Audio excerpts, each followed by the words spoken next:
Hello, and welcome to the Franklin Industries whistleblowing case. My name is Spencer Osborne, and I'm happy to be your guide through this case today. Franklin Industries is the scene of our case.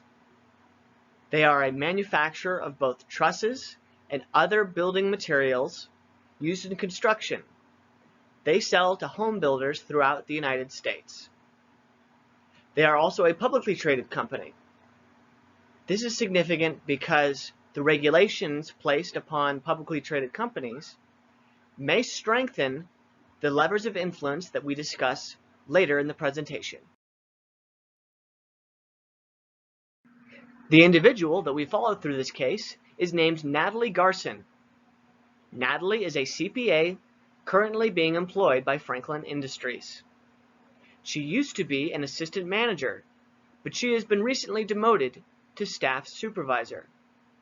She believes that this is the result of retaliation against her after a complaint that she made to HR 6 months ago about a case of fraud.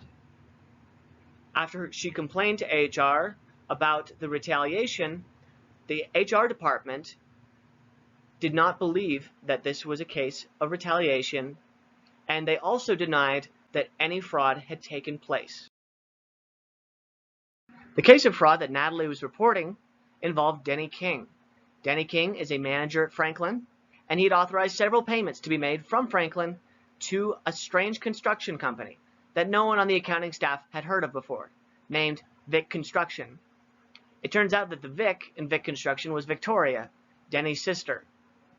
When the internal auditors discovered this, they found that $5 million had been made to Vic Construction, and that $5 million again had been transferred back to Denny. As we've seen, the HR department was not interested in getting involved here, and they retaliated against Natalie for even trying to bring it up.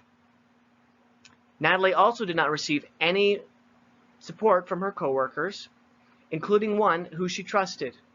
This coworker told Natalie that the company culture at Franklin was to not rock the boat, and that she would do well not to bring it up to the CEO or the board, who would all act together as one to dismiss her. The personal values that Natalie is trying to support by revealing the fraud are, first, truth. She wants it to be revealed that there has been fraud. Second, justice. She wants there to be punishment against those who have committed the fraud. And also, personal compensation. She was demoted, and she probably would like to be compensated for her hardship that she has suffered as a result of trying to do the right thing.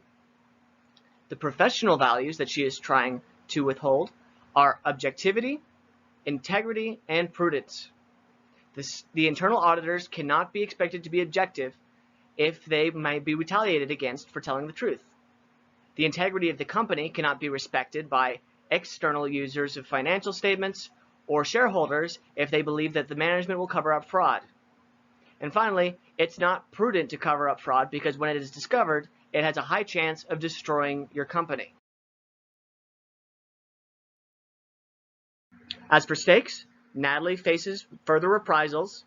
The CEO and the board face embarrassment as a result of revealing the fraud, but also potential legal action if they cover it up. Denny King faces going to jail or potentially losing his job and the money he's stolen.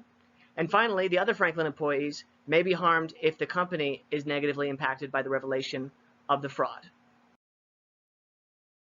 Natalie can strengthen her position with the board by threatening to whistleblow, and because of the protections afforded whistleblowers, that would be a very credible threat.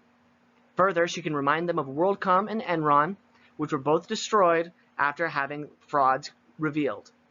Finally, she can actually go to the government if the board is not willing to do anything, and I'm sure that the SEC would be happy to get involved. Board members may wish to cover up the fraud to prevent embarrassment to themselves and the company, and also to protect a fellow manager. They also may not be certain that the fraud is real, and so therefore may not want to act. Natalie can counter these rationalizations by saying it's better that the company get ahead of the story than have an outside party discover the fraud.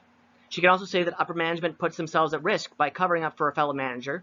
And she can also show them what the internal auditors came up with, showing that the fraud did indeed happen. And that's the Franklin Industries case. Hopefully we can all have Natalie's courage when we have to do the right thing, even in the face of reprisal.